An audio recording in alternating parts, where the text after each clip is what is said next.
अपने आप को भी कभी दोष नहीं देना चाहिए। संसार के किसी भी व्यक्ति को कभी दोष नहीं देना चाहिए और स्वयं को भी दोष नहीं देना चाहिए,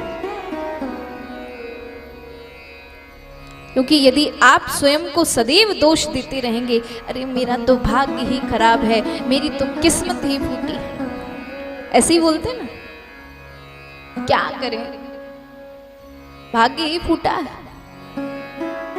भाग्य फूटा नहीं है, फूटे हमारे कर्म है। आप एक बात बताइए, फूटे हमारे कर्म है। मान लीजिए कि जल ऐसा तत्व है कि जल को आप बना नहीं सकते, जैसे कि भाग्य को नहीं बना सकते ना, ऐसे जल को भी नहीं बना सकते। तो मान लीजिए कि जल भाग्य है, भाग्य और जल एक जैसा, और एक मटका है, एक मटका है, मटके को बना सकते हैं कि नहीं? बना सकते, जैसा चाहे वैसा बना सकते हैं। तो मटके को बना सकते हैं, जल को बनाया नहीं जा सकता। जल है भाग्य और मटका है कर्म।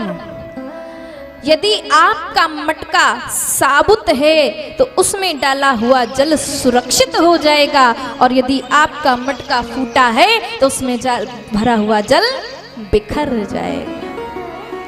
इसलिए भाग्य फूटा नहीं है, फूटा हमारा कर्म है। उस फूटे मटके को जोड़ लीजिए, उस फूटे मटके को सही कर लीजिए, और उसी दिन आपका भाग्य भी उसमें सुरक्षित हो जाएगा, आप भाग्यवान हो जाएंगे। इसलिए कर्म को सुधारिए, भाग्य को सुधारने की चिंता करने के लिए यहाँ वहाँ भटकने की जरूरत नहीं। जैसा कर्म करेंगे वैसा फल प्राप्त होगा, ये निश्चित है। यदि आपने कर्म किया है तो वह निश्चित ही फल देने वाला, लेकिन कर्म ही नहीं किया तो फल कैसे मिलेगा? पेड़ लगाया नहीं है, फल मिल जाए, संभव नहीं। इसीलिए सदैव ही अच्छी बातों का विचार, शुभ का विचार करेंगे। जिस दिन संसार के प्रपंच को छोड़कर, भलाई बुराई को छोड़कर आप निरंतर ही अपने चिंतन में अच्छे विचारों का समावेश करेंगे, शुभ विचारों का समावेश करेंगे, उसी दिन से आपके जीवन में मंगल होना शुरू हो जाए। इसलिए अच्छा सोचिए, अच्छा बोलिए, अच्छा बताइए और अच्छा जीवन जिए।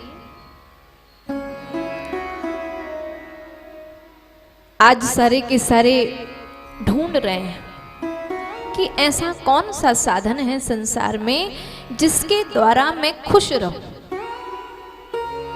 प्रसन्न रह। कौन सा साधन है जिससे मुझे प्रसन्नता मिल जाए, सुख मिल जाए, और ऐसा सुख मिल जाए कि जो कभी समाप्त ही ना हो।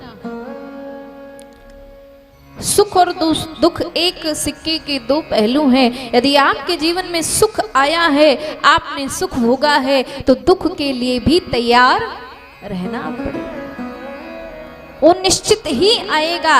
ये नहीं सोचिए कि मेरे जीवन में कभी दुख नहीं आएगा, आएगा, निश्चित ही आएगा, लेकिन उस दुख में भी आपको प्रसन्न रहना है, ये आपकी स्थिति होनी चाहिए।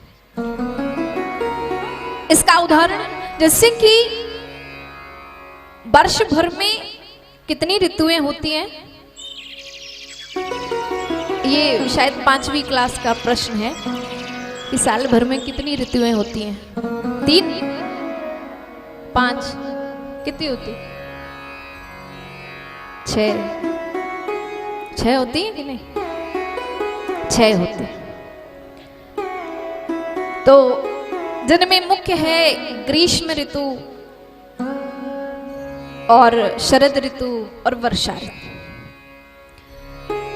और जब ये ऋतुएं बदलती हैं, अभी आप देखेंगे वर्षा ऋतु का समय, तो जैसे बरसात हो रही, अब बताइए बरसात हो रही है, लगातार बरसात हो रही है, लगता है कि बाढ़ आ जाएगी और सारा जीवन जो है वह समाप्त हो जाएगा, जनजीवन पर संकट हो जाता है। लगातार वर्षा होने से जनजीवन पर संकट हो जाता है। लेकिन और ये जो लगातार हो रही वर्षा से परेशान होकर, दुखी होकर प्रार्थना करता है, हे भगवान अब बचा लो, अब नहीं जल वर्षा करो, अब तो मर जाएंगे, अब बचा लो। तो वर्षा ऋतु के बाद में कौन सी ऋतु आती है? शरद ऋतु। मौसम बदल जाता है। ऐसा तो नहीं कि साल भर वर्षा होगी और लगातार होगी, नहीं, बदलता है। और जब शरद ऋतु आती है तो सब थोड़ा सुखी महसूस करते हैं, क्योंकि वर्षा ऋतु में भी थोड़ी गर्मी होती है ना। और शरद ऋतु आई कुछ 1 महीना और 2 महीना, कार्तिक और अगहन। और अगहन के बाद में जब और ज्यादा ठंड पड़ने लगी, तब फिर से प्रार्थना करते हैं, भगवान बड़ी ठंड है, अब तो मर जाएंगे, है ना। जब पितृपक्ष की गर्मी होती है, भगवान अब ठंड पड़ने लगे, बहुत गर्मी है। और जैसे ही शरद ऋतु आई और दिसंबर के महीने में, हे भगवान बड़ी ठंड है, अब तो जल्दी से थोड़ी गर्मी आ जाए। और जनवरी और फरवरी तक आते आते तो हाथ जोड़ लेते, ऐसी ठंड कभी लौट कर ना आए। और दुख में भी हम ऐसे ही करते ना, दुख थोड़ा आता है तो ज्यादा व्यथित नहीं होते हैं, लेकिन जब दुख ज्यादा आ जाता है, कष्ट ज्यादा आ जाता है, हे भगवान अब तो बचा लो। और जब अत्यधिक कष्ट आ जाता है तो इसका अर्थ है कि जल्दी ही आपको अत्यधिक सुख भी मिलने वाला है, ये निश्चित है। फरवरी आते आते भगवान सुनते हैं और मार्च से थोड़ी ग्रीष्मता शुरू हो जाती है। और यहाँ भी अप्रैल के बाद जो गर्मी पड़ना शुरू हुई, फिर भगवान मर रहे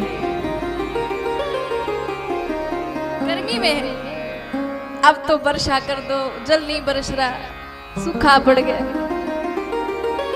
तो ये नियम है, ये प्रकृति का चक्र है। इस प्रकृति के चक्र से, बंधन से कोई भी छूट नहीं सकता।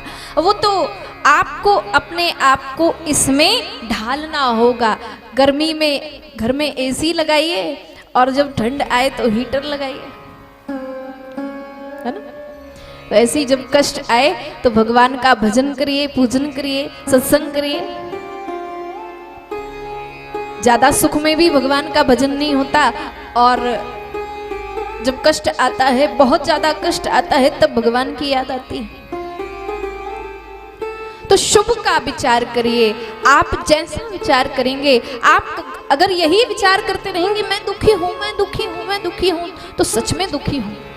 लेकिन प्रत्येक परिस्थिति में यदि हम ये विचार करें कि मैं बड़ा भाग्यवान हूँ, मुझसे बड़ा संसार में कोई भी भाग्यशाली नहीं है, मैं सुखी हूँ, तो जीवन में सुख बना रहेगा। कभी भी ऋतुओं की तरह सुख बदलेगा नहीं। जिस प्रकार से ऋतुएं बदलती हैं लेकिन पृथ्वी अपनी चाल चलती रहती है, इसी प्रकार से हमें भी अपनी चाल चलते रहना चाहिए, स्थिर होकर।